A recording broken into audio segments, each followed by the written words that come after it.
Yo Tascoti, Georgie, Shadow Master Ottomania, Commander Wema Santa, DJ Vita, Jauna Jusu Paguta, Yapa Maiva Casita, Jusu Paguta, Jauna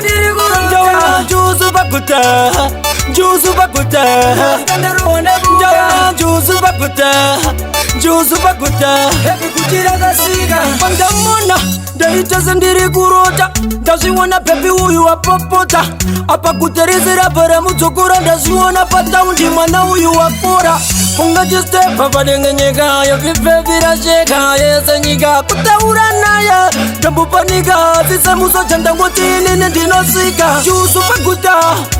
Jusu Paguta, Yapa Maiva Casita, Jusu Paguta, Jusu Paguta,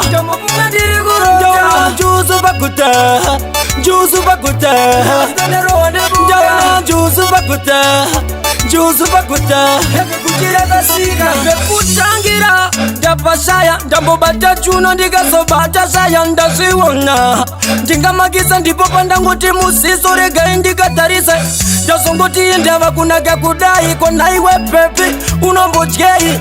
Dasongoti Pepe, Ottomando, Dakwita Wakote, Jauna Jusu Paguta, Yapa Maiva Casita, Jusu Paguta, Jauna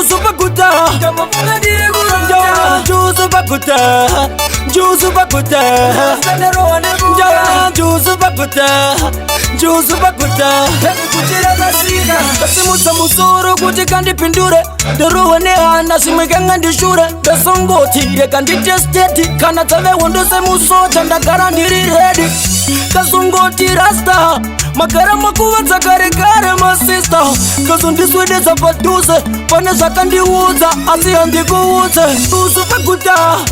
Jusu Paguta, Yapa Maiva Casita, Jusu Paguta, Jauna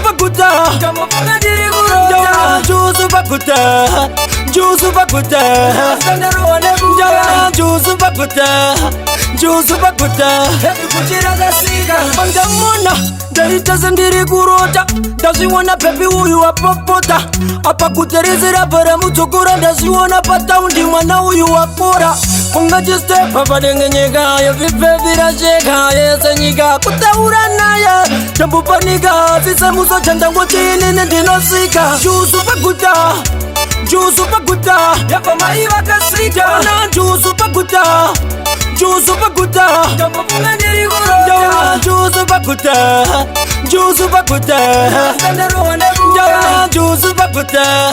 Jusu Paguta, Kutira Gasiga.